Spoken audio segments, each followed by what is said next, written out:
I mean, commission breath, maybe. I mean, Yeah, yeah, it's a you got kind of commission it's breath. similar to that.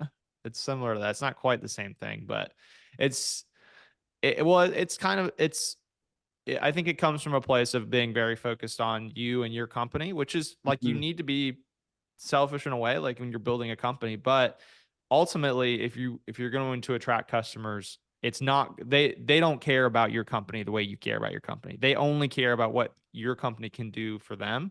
And so, and then the best way that you can convince them of that is to immediately create value. It's mhm. way more impactful than just giving shooting your phone number towards them But multiple. AJ but AJ, and I'm just gonna play the other side for a second. Why would I spend the time to create content when I can just give them my phone number? No, it's like it is work, right? Like, Yeah, marketing Yeah, it's definitely could work. be work. Like, we're going through that this, yeah. if and like we were talking about before this, like, we want you guys want this podcast to be you're trying to make more entertaining content. Entertainment is harder than just, like, tutorials. Like, it's almost easier to just do tutorials. So, like, beyond as you and I know that there's some roofing companies doing this really well out there, probably some that are watching or listening to this.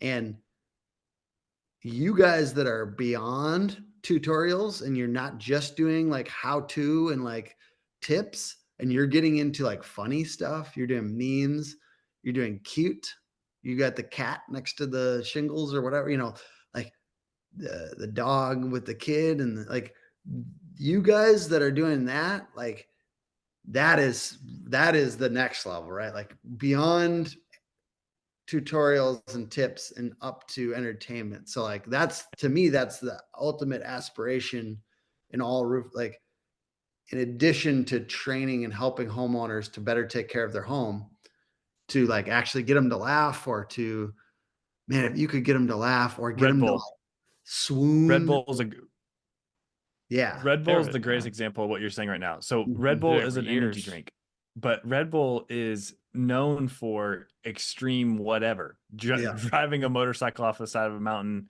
Mhm. and base jumping from that. Like, Yeah.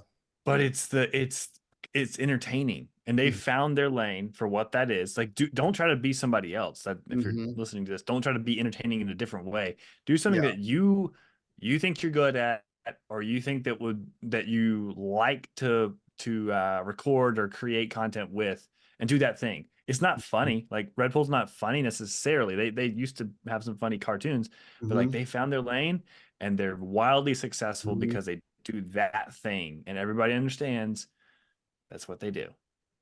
Other age old examples of this, Michelin stars. That's Yep. content marketing, Huge. baby. That's content marketing. And you can use the exact same principle in your town. Michelin stars, but you're just honoring other people that have done good stuff. They were the that's still the tire company from back in the Yep. day, right? And they have Mhm. this high-end restaurant thing because if people knew about great restaurants, they'd travel Drive to to them on the hopefully Michelin tires, right? And they realized that just selling tires was kind of boring and they could also do this, you know.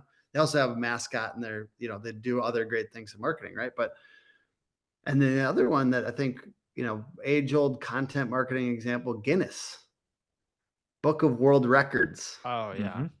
That's content, baby. Yeah. And that's not like in a way that's bigger than the beer.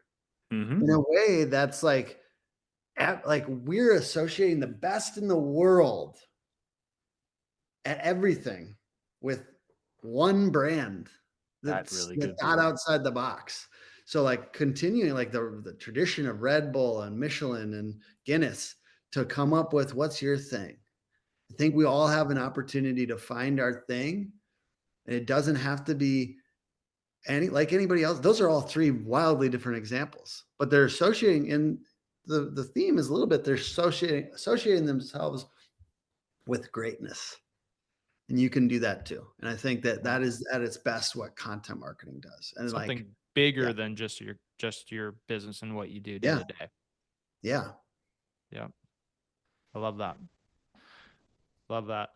Well, that was all gold. I do have one more question. It's a little bit of a turn. We're getting a little bit more tactical here, but it's something Yes, that I sir. really wanted to ask you because I don't think this is something you're probably going to get asked on any other podcast. It's just we have a unique scenario here with me having the background that I have in Yes. marketing as well. At Proline, we see a lot of people's websites because we're getting connected for speed to lead. There's changes that have to be made to get approved for phone carrier registrations for ATP, make sure phones don't have that spam likely label. So we know how to avoid all that. We do end up looking at people's websites a lot. Mhm. And the websites typically fall into three categories. One, well maintained, all the most recent updates, site's good to go. That's probably the least common one, but we do see that. The second one is one where we get the login to the website, or we try not to log in if we can. We try to go through somebody else, but